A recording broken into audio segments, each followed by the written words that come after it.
400 kilometres లోపల ఏదో ఒక ఊరు రాయండి, చీటీలు వేద్దాం. ఏ ఊరు వస్తే ఆ ఊరు పోతున్నాం, అంతే ఫిక్స్. నువ్వు లీవ్ పెడతాను అంతే. ముగ్గురు ఒక్కొక్కటి తీయండి, ఒక్కొక్కటి తీయండి. వాళ్ళు చేస్తానండి తీటి ఉన్నది రాజకది ఇప్పుడు రివీల్ చేయండి అమ్మా.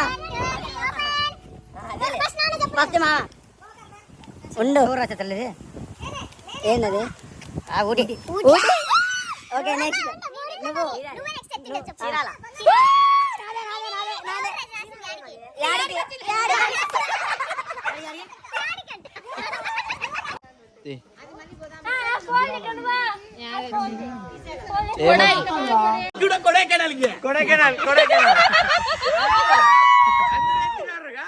ఫైనల్ కొడైకెనాల్ ఓకే కదా.